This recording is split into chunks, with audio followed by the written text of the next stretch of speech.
Hello, everyone. My name is Al-Qaysi. I am originally from Iraq. I was born in Iraq.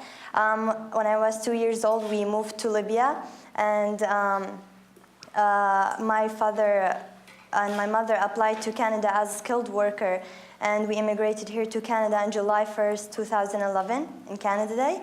And I've been in Canada for 6 years. I came to Canada when I was 15 years old, and I graduated from high school here in Canada, from Port Moody Secondary School. And now I'm a university student. I'm doing my science degree.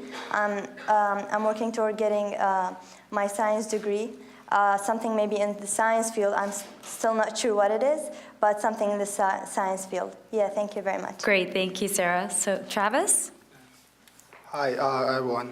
My name is Travis Chen. I immigrated to here from mainland China. The first time I came here, the landing date was 2000 August. And after that, I just go back to London for study.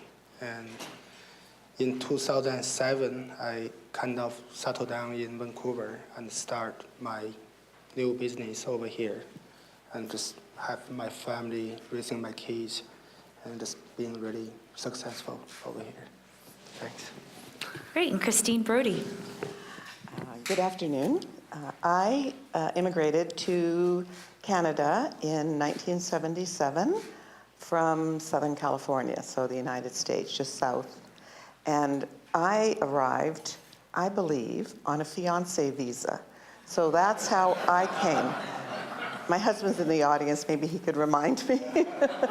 It was, he says, a fiancé visa.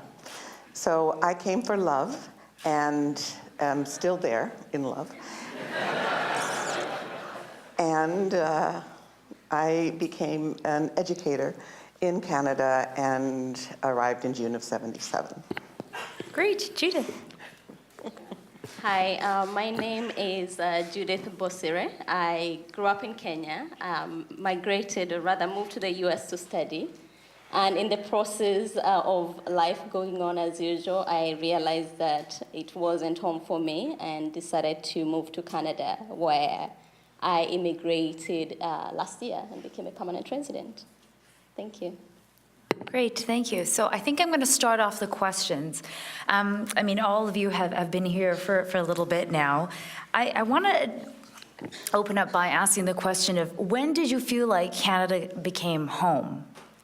And if it even feels like home, has Canada felt like home to you? And what makes it so?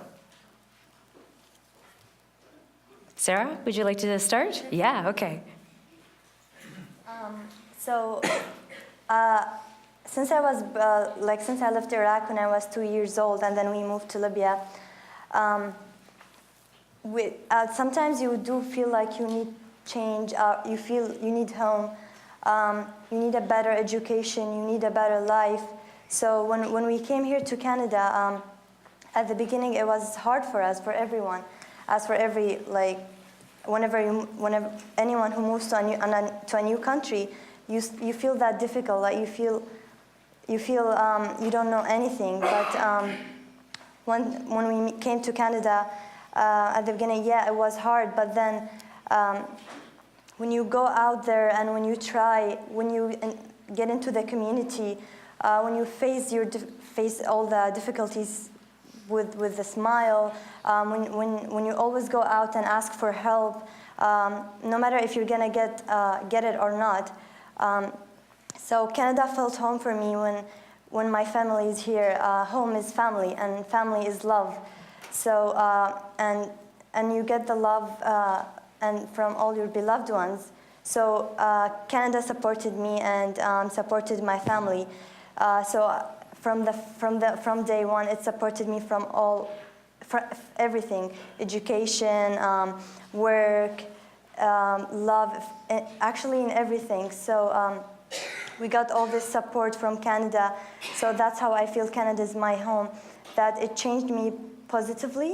And I hope I can change everyone thinking positively too. So yeah, Canada is a perfect home for me. Great. Judith, do you have any thoughts on this?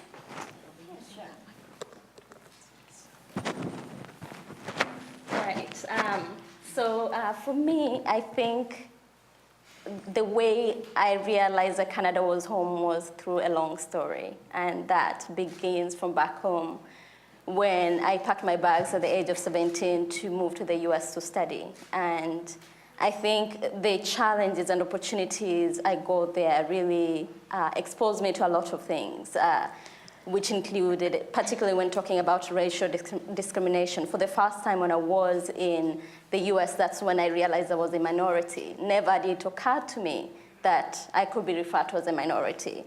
And it's not to say that Kenya doesn't have other races. We do have a lot of expats. We have a lot of Indians, Arabs, Somalis. They're all parts of what makes the Kenyan fabric. But the discourse around racial discrimination really never came to be, was not a discussion to have. And so working in corporate America on Wall Street, realizing that I was a black woman and trying to make my way up, I realized how difficult it was.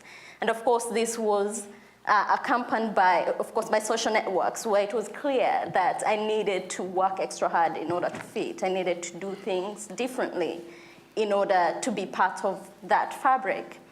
And even though I already had some siblings who had come to join me in the US, it really never felt like home. So the moment I got that opportunity to move out and look for a place to do my higher studies, I was looking for any place outside the US. And that's how I ended up in Canada. Now, when did I then realize that Canada was home for me? So it wasn't really coming to school that made me realize that, because it was clear from the get-go as I was coming to do my degree that I wanted to graduate, get my degree, and line up my networks to go work for one of the international development platform or international development agencies, such as the World Bank or IFC, because I already had the skills. I had the experience. All that I needed to do was find a place to go and be able to do the work. But it's not until I got an opportunity to do an internship, which was essentially, I was requested to do an economic development strategy for a remote First Nation here in BC. When I went for the field work in this community, I quickly realized how the social and economic circumstances aligned up with what I'd seen back home. You know, I grew up in a small village, which was essentially, there was some level of, I wouldn't say discrimination, but we did not receive all the benefits that came, let's say, with living in the capital city. So we were marginalized in some sense. And looking at that and seeing that happening here, I realized very quickly that I did not need to go work for the World Bank in Sub-Saharan Africa to be able to use my skills to do good. And I think from that moment on, I realized that Canada had chosen me to be here. That's when the conversation for me around wanting to go back home, the way I was talking to my friends, yes, I just want to finish my degree and head off, that conversation kind of stopped somehow, somewhere in the middle of that, that experience. And yeah, so I'll say that experience was when I realized Canada was home for me. Great. So, I mean, we've talked about, or we've raised at least today, some of the issues that we've seen recently in the media where there have been incidences of racism targeted towards immigrants. So, I mean, there's been graffiti, there has been, I mean, even some people would say the foreign buyer tax was aimed at immigrants. I'm interested in hearing from you, Travis. I think a lot of that has been focused around the Asian community, specifically the mainland Chinese community, I think has borne a lot of the brunt of this. You're from mainland China. I don't want to put you on the spot to represent every one of those voices, but what is your take on what has happened? Well, as a mainland... Oh, and I want to let you guys have loud mics on, Yeah. so I'm going to take this away. You can just talk normally. So as a mainland immigrant, let's just talking about wealthy immigrant from China. When we came here, it's really difficult. It's brand new. You need to start a new friendship. You need to getting to know each other, and it's just a totally new life to start. At that time, the only I mean, the most stable and the easier investment is the real estate. So I think that's why the people was thinking why Chinese is always like buying real estate. I mean, that's the only things they could do when they first came here. And that's the most easier stuff for them to do. But the price of the housing, it should be adjusted by the market. It should be the result of the supply and demand. It's not really by a certain amount of people. Like just like few thousand of the new immigrant, they couldn't driving the house price up by 30% last year. That's because Vancouver is the best city for living in the world. And we promote Vancouver in 2012 for Winter Olympics. So the world noticed that. So Vancouver real estate is attracting the world capital to here, to investing over here. That's the reason. And we also short of the supply of the houses. So Travis, with these incidences though, but how have they made you feel? Have you ever felt like you were targeted or that it was aimed towards you or your demographic? Well, I haven't really facing this.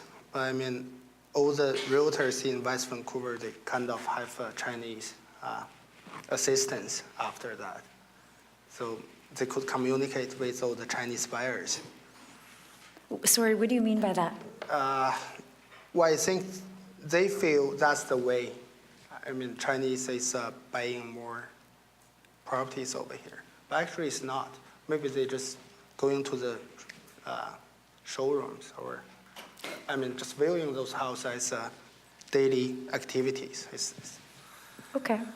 All right, I'm going to open it up to the floor. Does anybody have a question that they would like to ask our panelists or any type of idea they'd like to explore? I'm going to go to, all right, someone's lifting. All right, I'm going to go to the app. Let's go to the app. Let's see what our most asked question here. Okay, we talk about living harmoniously without racism. What actions do you guys think we need to take to make that happen?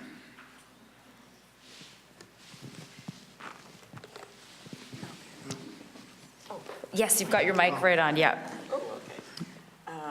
So we live actively with racism. What can we do to?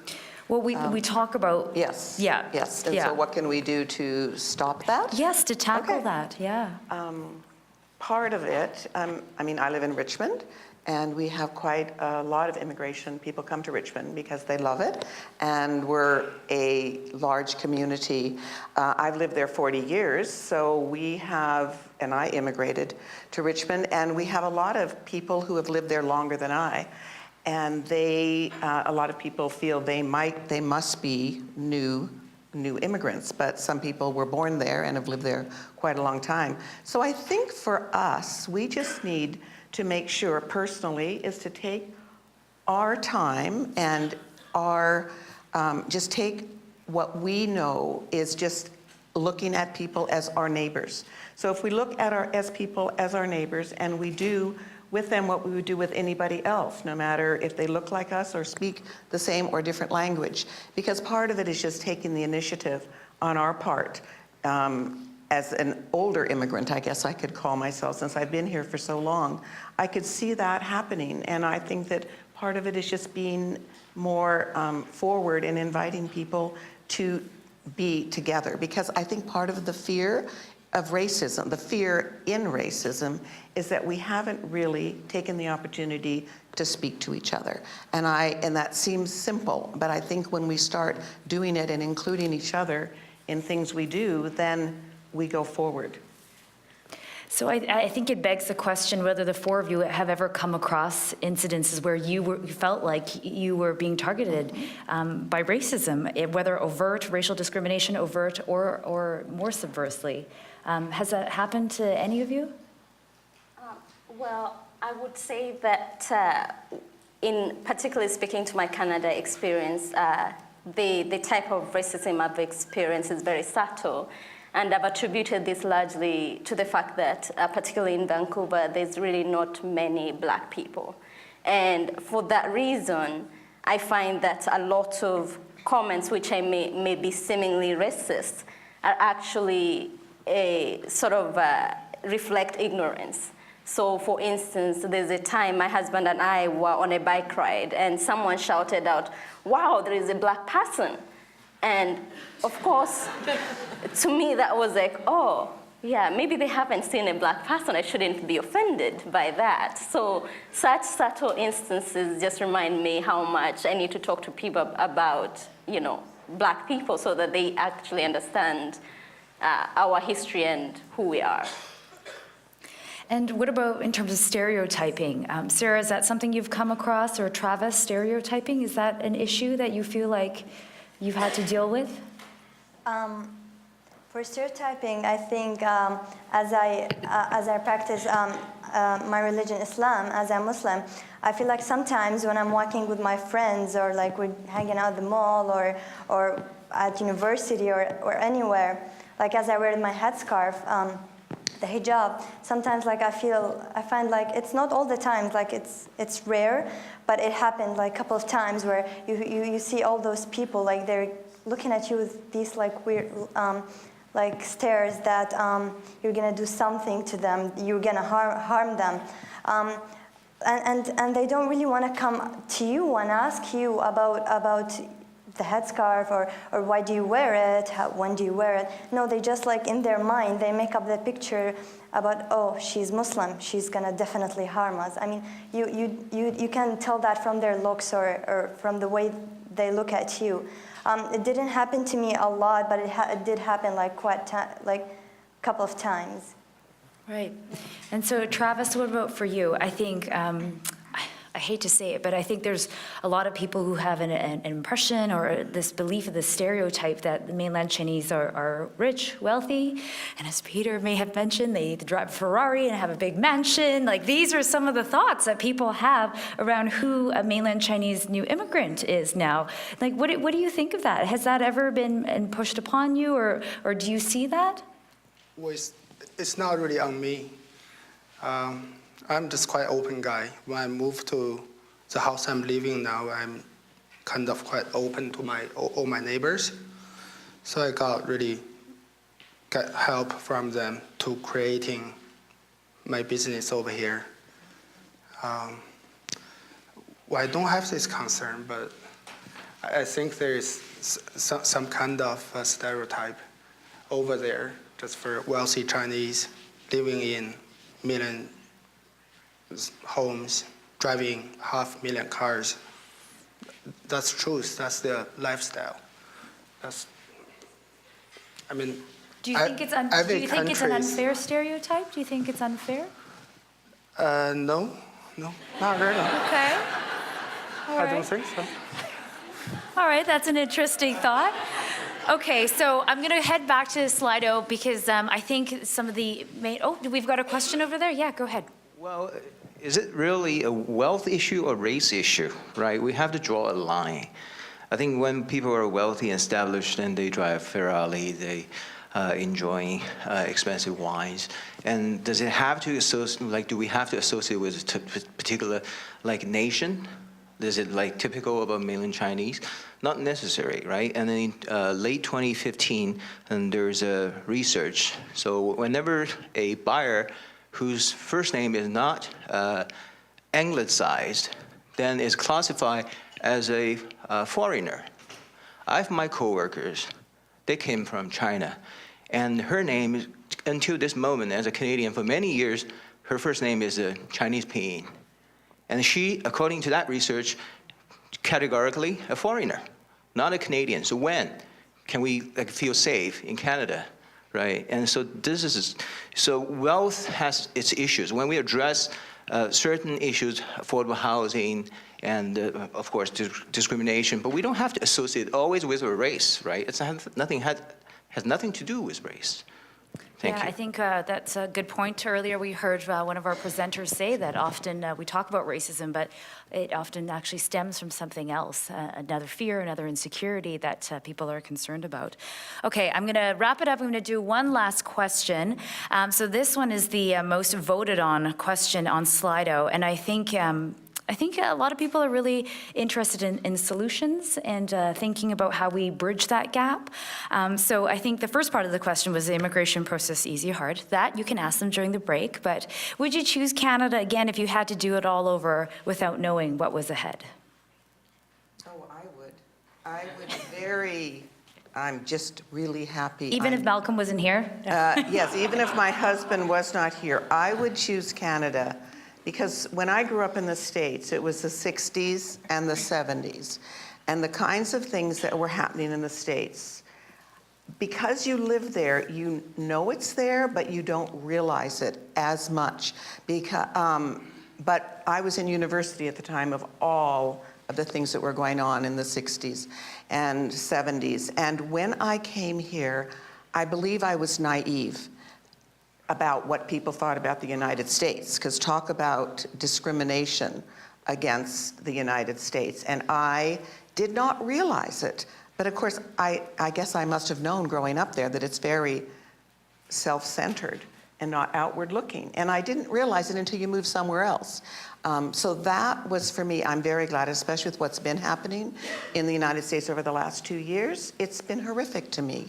And to think that we're going through things that people are going through things that you thought had stopped a long time ago, but I think what's happened is people have been given permission because of the leadership. And again, this is a political, difference probably with some people, but I feel people have been given permission to have inner hatred and feelings to come out, that it's okay to say and do the things that were done in the 60s. That's all I can say. I'm very happy. I would choose Canada again and again. We've certainly seen a lot of change in the U.S. recently. So very quickly, just maybe yes or no, Judith, would you choose Canada as your home again? I certainly will, because it was just coincidental that I picked it the first time round, and I loved it. So I will do it again now because I already know what it has, what it presents. And Sarah, for yourself, would you choose Canada? Yes, I would definitely choose Canada, especially right at what happened recently at Quebec after the shooting in the mosque. I actually touched the love and the warmth of the Canadian people where they walked up in the mosque and they give us flowers, they give us their loves, and they were just apologizing for us.